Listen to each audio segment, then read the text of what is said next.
On December 5, 1952, in the House of Commons, a member of Parliament rose to ask whether the Prime Minister was aware that London was experiencing an unusual atmospheric condition that appeared to be causing deaths. Winston Churchill replied that he was familiar with London fog. The question was not about fog.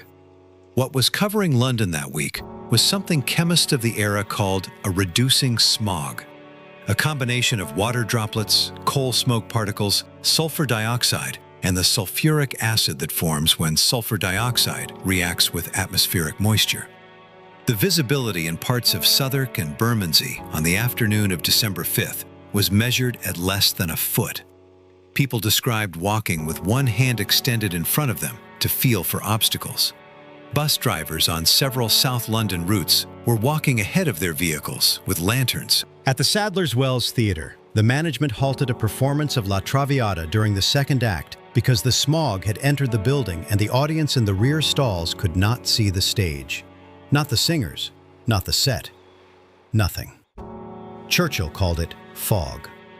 Inside London's homes, the effect of the smog was more insidious than the disrupted buses and the cancelled theatre performance. The fog entered buildings through windows, keyholes, and the gaps around doors that no Victorian or Edwardian terrace house had ever been built to seal. It settled on furniture and produced a yellow-brown film visible on horizontal surfaces by the morning of December 5th. People who slept with their windows slightly open, a habit many Londoners maintained even in winter out of a belief in fresh air, woke with sore throats and stinging eyes. Children who walked to school on the morning of December 5th arrived with their collars darkened by the particles the air was carrying. Teachers in South London schools noted the smell of the air in their classrooms and the coughing among their pupils.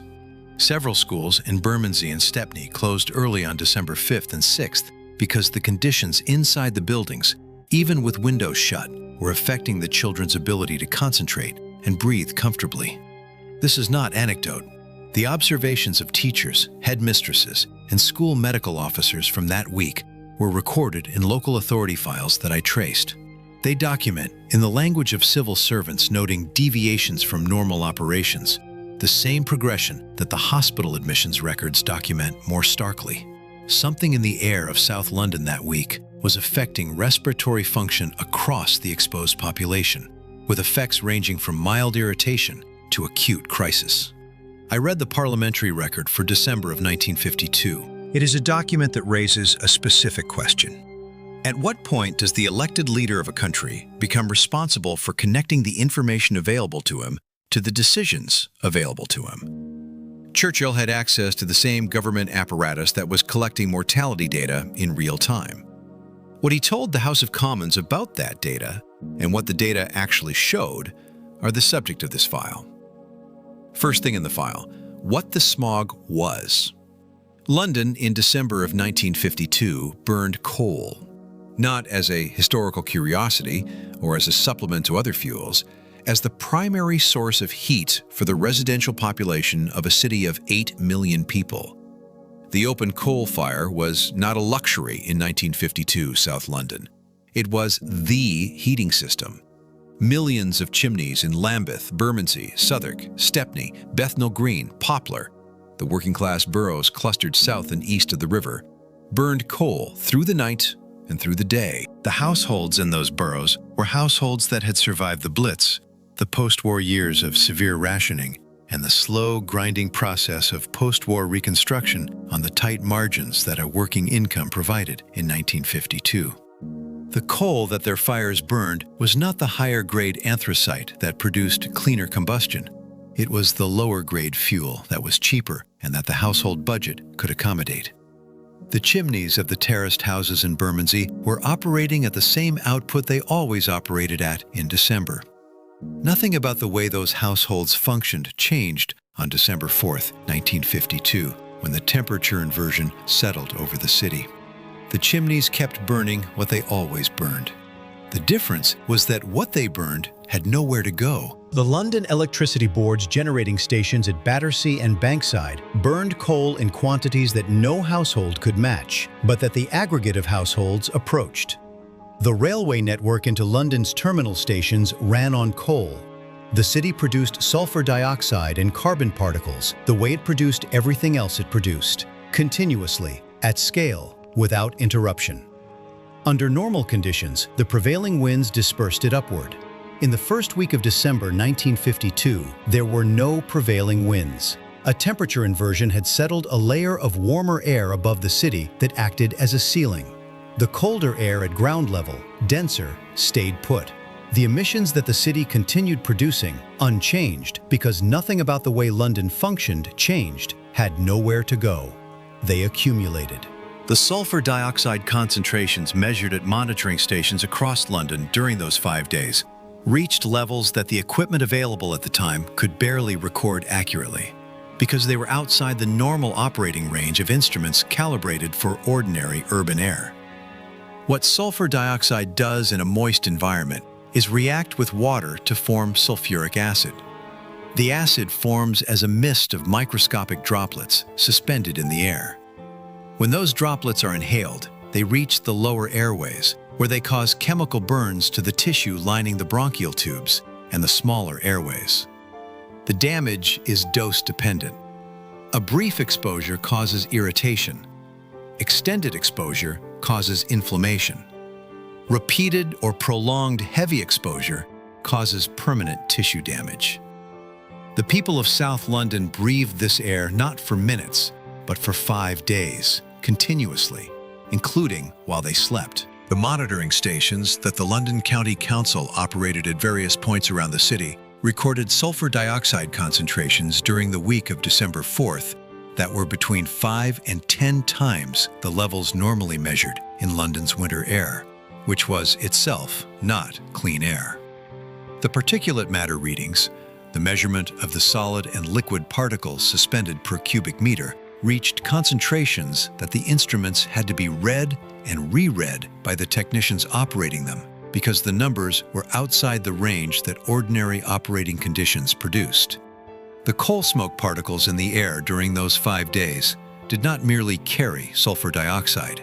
They acted as surfaces on which the sulfuric acid droplets could concentrate, creating tiny particles coated in acid that penetrated deeper into the airways than water droplets alone. The combination was more toxic than either component would have been separately. This was not theoretical knowledge in 1952. The chemistry of coal smog had been studied since the late 19th century. What was happening in London that week was understood as a physical and chemical process by the people who measured it. Second thing in the file, who died? I pulled the mortality data from the General Register Office for the weeks of the smog and the weeks that immediately followed. The General Register Office was the government body that compiled weekly death statistics from the registrars who recorded deaths across England and Wales. Its data was not an estimate. It was a count, compiled from the actual death registrations filed by medical practitioners. The data for the week ending December 13, 1952, shows a level of excess mortality above the seasonal average that requires a moment to read correctly. The excess, the number of deaths over and above what would normally be expected for that week of the year, was in the range of 4,000 for a single week. The week ending December 20th shows continued excess. The weeks following show a tale of elevated mortality as people who had been critically ill during the smog period continued to die of the damage done to their lungs. When the excess mortality for the full period of elevated deaths is aggregated, the total runs to somewhere between 8,000 and 12,000 above the seasonal average. The range reflects the methodological choices involved in calculating seasonal averages and in determining how many weeks after the smog to include in the count. What the range does not include is any figure below 8,000 that could be defended using the General Register Office's own numbers. The Ministry of Health's public statement attributed the excess deaths to severe winter conditions and a circulating influenza virus. I traced that claim against the mortality data. The concept of excess mortality deserves a precise definition before the numbers in this file make their full weight felt.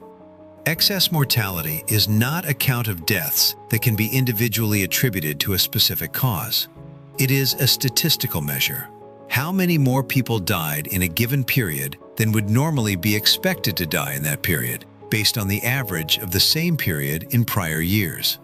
If the normal weekly death rate for London in the second week of December is roughly 700, and the actual death rate in the second week of December 1952 is 1,100, the excess is 400.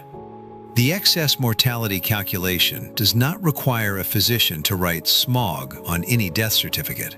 It requires only the weekly count of deaths and a baseline for comparison. It is a tool that epidemiologists use precisely because it can reveal the real-world impact of events that the individual-level clinical record may not fully capture.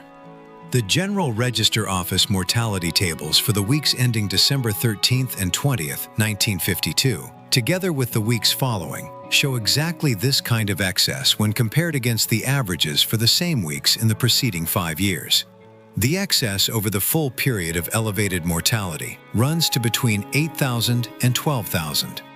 The Ministry of Health's 4,000 figure is not a calculation of excess mortality. It is a judgment about how many deaths could be described as having been directly caused by the atmospheric conditions, using a more restrictive definition of attribution that the excess mortality methodology explicitly sidesteps. Influenza produces a characteristic pattern in the death statistics. It concentrates in the very old and the very young. It concentrates in deaths coded as influenza and pneumonia. It produces a relatively short spike in the mortality curve that tracks the circulation of the virus through the population. The December 1952 mortality data does not show that pattern. What it shows is excess deaths concentrated in respiratory diseases, bronchitis, emphysema, respiratory failure, and in cardiovascular diseases, particularly in the age group between 45 and 75. The age distribution is not the age distribution of influenza. It is the age distribution of people with pre-existing lung and heart conditions who were pushed into crisis by prolonged exposure to a chemical irritant. The influenza explanation was not supported by the government's own mortality data. The government had that data. The question the file opens on is what the government's representatives chose to do with it. The boroughs that told the most specific story were the ones with the highest coal consumption per household and the worst air quality during the smog. I cross-referenced the General Register Office data by registration district against the coal consumption estimates available in government records for London boroughs in 1952. Bermondsey, Southwark, Poplar, and Stepney, the dense, working-class residential areas on both sides of the Thames, east of the city, showed excess mortality rates substantially higher than the London average during the period. The wealthier boroughs of Kensington and Hampstead, which had lower population density, less industrial activity in their immediate vicinity, and residents who could afford central heating alternatives to open coal fires, showed lower excess. The pattern was not random. It followed the distribution of coal smoke. The hospitals that served the affected boroughs were not equipped for what arrived that week. The casualty wards at Guy's Hospital, King's College Hospital, and St. Thomas's were the receiving points for the most acute cases from South London, and the physicians who worked those wards in the first week of December left accounts of what they encountered. The accounts describe a category of patient presentation that differed from the ordinary winter bronchitis cases in degree rather than in kind. People presenting with acute respiratory distress of a severity that would normally be associated with pneumonia or severe asthma in patients who had no prior respiratory history. The blue discoloration around the lips, indicating oxygen deprivation, cyanosis, was common enough that several physicians noted it specifically as a feature of the cases that presented during those 5 days and the week that followed. Oxygen was in short supply in the wards because the demand exceeded what the hospital's stores anticipated for a winter period. The nurses working the night shifts on the respiratory wards during the smog week described conditions that were, by their accounts, unlike anything a normal winter produced. The patients who presented during the smog period and who were seriously ill either recovered in the weeks that followed or they did not. Those who did not appear in the General Register Office data for December and January under the cause of death their physicians recorded, bronchitis, emphysema, cardiac failure secondary to respiratory compromise. Those causes are accurate as descriptions of what killed them. they do not capture what precipitated the crisis that killed them, which was the air they had been breathing for 5 days. I read the diaries of Harold Macmillan for December and January of 1952 and 53. Macmillan was Minister of Housing and Local Government, which made him responsible for clean air policy. He was not indifferent to what had happened. His private notes show that he understood the magnitude of the event more clearly than his public statements reflected. What the diaries also show is his assessment of the political difficulty of acting on that understanding. The coal industry employed hundreds of thousands of workers. The National Coal Board was a nationalized enterprise whose financial position was tied to coal consumption levels. Reducing the use of domestic coal in London's residential areas required either providing households with a cleaner alternative fuel or subsidizing the cost of that fuel to make it affordable for working-class families on tight post-war budgets. Either option cost money the government was reluctant to spend and created administrative burdens the ministry preferred to avoid. The specific alternative to domestic coal that the Beaver Committee would eventually recommend was smokeless fuel, coke, or manufactured solid fuels that burned more completely and produced less sulfur dioxide. Smokeless fuel cost more than coal. Requiring London households to switch from coal to smokeless fuel without a subsidy would have imposed a higher heating cost on precisely the population that had been most affected by the smog: the working-class residents of South and East London, who burned the most coal per household because they had the oldest, least insulated housing stock. The political arithmetic of this was visible to Macmillan and to the other ministers who considered it. Proposing a policy that increased the heating costs of working-class voters while publicly acknowledging that the government's inaction had contributed to thousands of their deaths was not a combination the Conservative government of 1953 was eager to produce.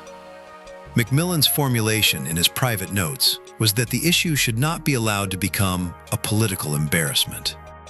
His fear was not about the deaths themselves. It was about the regulatory and financial consequences of taking the deaths seriously at the scale the mortality data implied. There is one thread in this file I want to hold for a moment before closing it, because it changes the shape of the political question. The Donora, Pennsylvania event of October 1948 had established in the published scientific literature, with specific measurements from U.S. Public Health Service investigators, what happened when sulfur dioxide emissions from industrial sources were trapped by a temperature inversion over a populated area. The Donora event killed 20 people in a town of 14,000. The mechanism was understood: temperature inversion, accumulated sulfur dioxide, chemical irritation of the respiratory tract, excess mortality concentrated in people with pre-existing respiratory and cardiovascular conditions. The Donora report circulated in public health circles in Britain. The mechanism it described was not secret knowledge in December of 1952. It was published, available, cited in British journals. The Ministry of Health in December of 1952 had access to the Donora literature. It also had the mortality data showing what had happened in London. The combination of those two things, a documented mechanism and a documented mortality pattern consistent with that mechanism, was, in the formal sense, sufficient evidence to connect the atmospheric event to the deaths. The Ministry of Health chose not to make that connection in public. Quick aside, because what this case has been building toward is next: the two documents side by side. Back to the file. If the kind of analysis that asks what the official record knew and when it knew it is what you're looking for, subscribing keeps this kind of case in your feed. The two documents: the General Register Office mortality tables for the weeks of December 4th through December 23rd, 1952.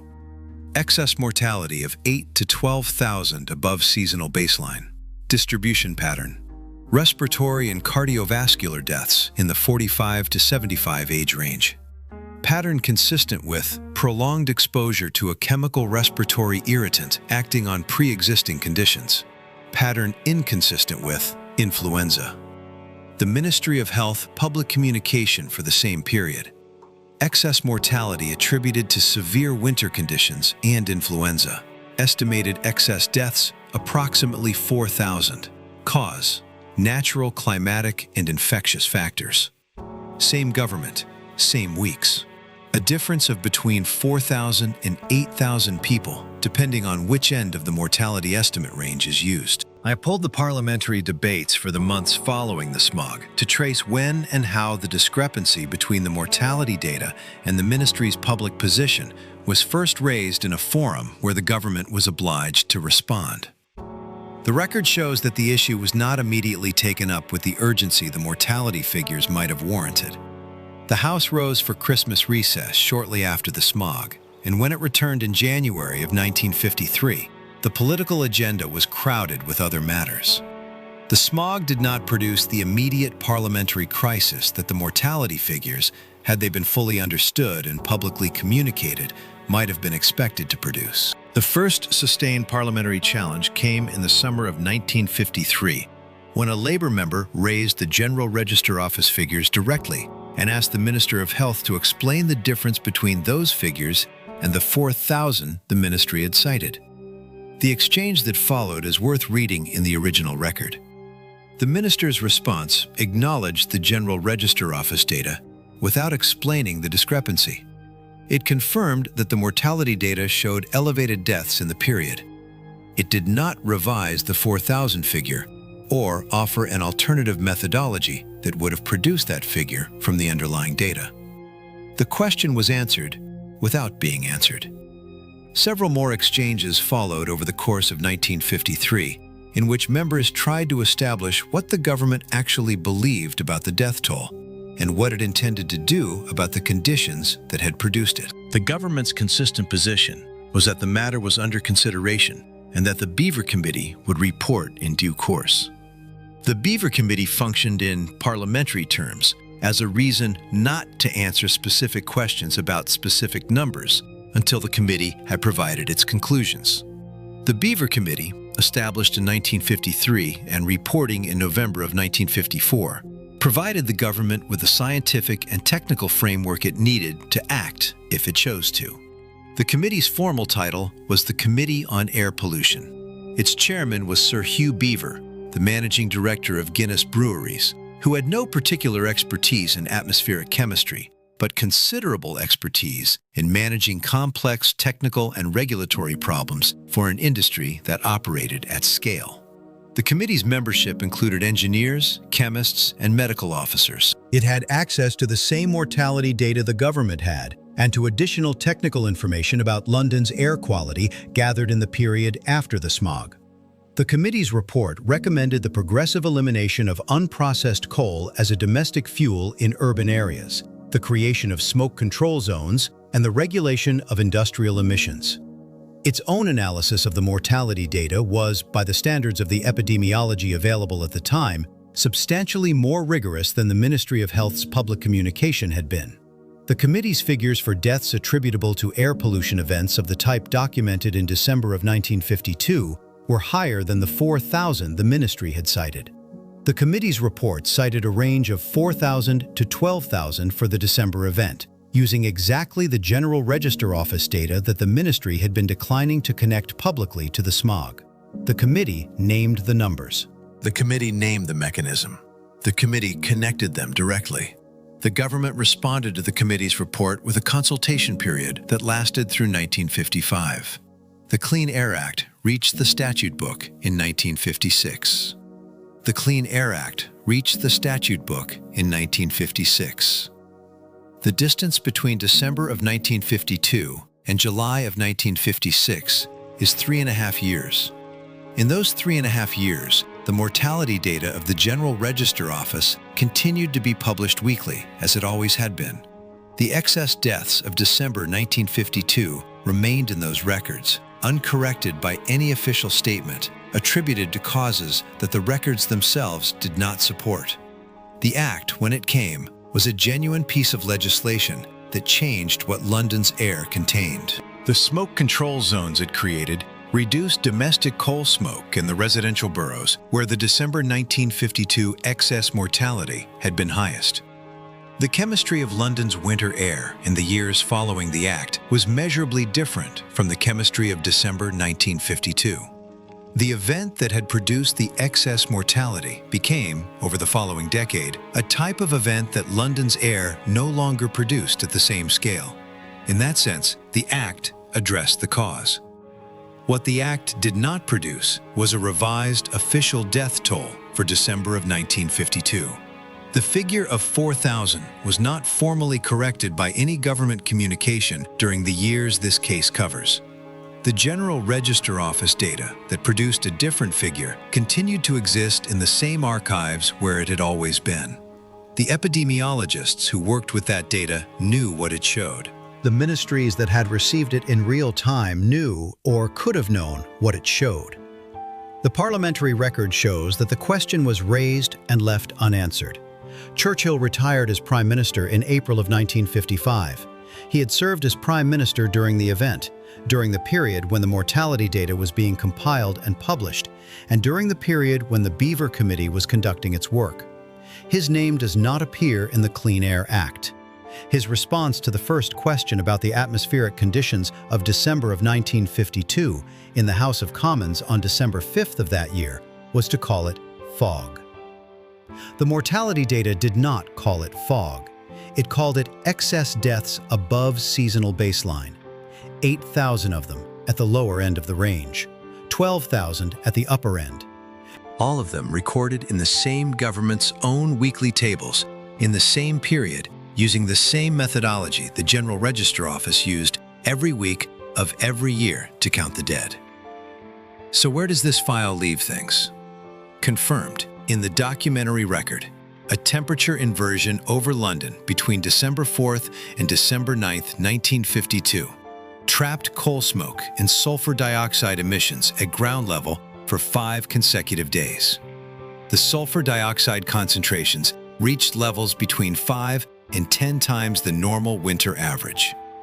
The General Register Office mortality tables for the period show excess deaths of between 8 and 12,000 above the seasonal baseline. The distribution of those excess deaths by cause, respiratory and cardiovascular disease in the 45 to 75 age range, is inconsistent with an influenza explanation and consistent with chemical respiratory damage from prolonged pollutant exposure. The Ministry of Health publicly attributed the excess deaths to severe winter conditions and influenza and cited a figure of approximately 4,000. The Beaver Committee's 1954 report explicitly cited a range of 4,000 to 12,000, using the same General Register Office data the ministry had not publicly connected to the atmospheric event. The Clean Air Act passed in 1956. All of this is in the available record.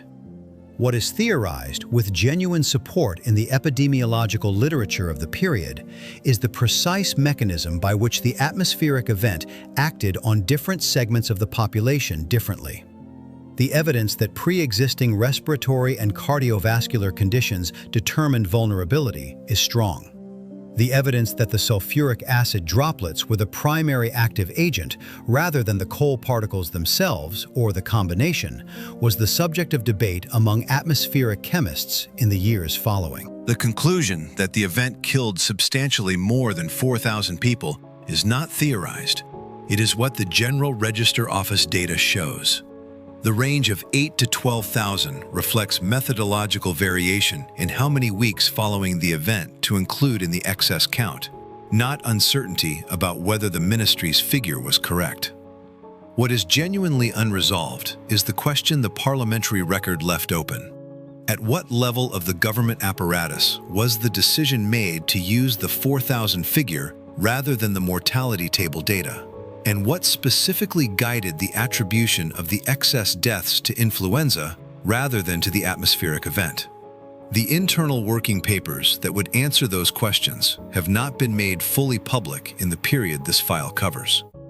The parliamentary record shows the outcome of those decisions, not the decisions themselves. What I believe, having read the mortality tables, the parliamentary record, Macmillan's diaries, the Beaver Committee report, and the Donora literature, the Ministry of Health's public position on the December 1952 deaths was not the product of ignorance of the underlying data. The General Register Office data was available to the ministry in January and February of 1953, when the full scale of the excess mortality was visible in the weekly tables. The decision to attribute that excess to influenza and severe winter conditions, rather than to the atmospheric event, was a decision made in the context of what, acting on the correct attribution, would have required: regulatory action on coal use, acknowledgement of state responsibility, financial commitment to alternatives. None of those things happened until the Beaver Committee created the conditions under which they could happen, without requiring the government to acknowledge directly what the mortality data showed about what it had and had not known in December of 1952. The smog lasted 5 days. The excess mortality it produced took months to fully appear in the weekly tables. The official figure attributing 4,000 of those deaths to the event persisted, uncorrected, in the public record for the duration of this case. The distance between that figure and what the government's own data showed is the distance this file has been measuring. If working through cases where the official record and the official data don't describe the same thing is what you're here for, subscribing means you won't miss the next one.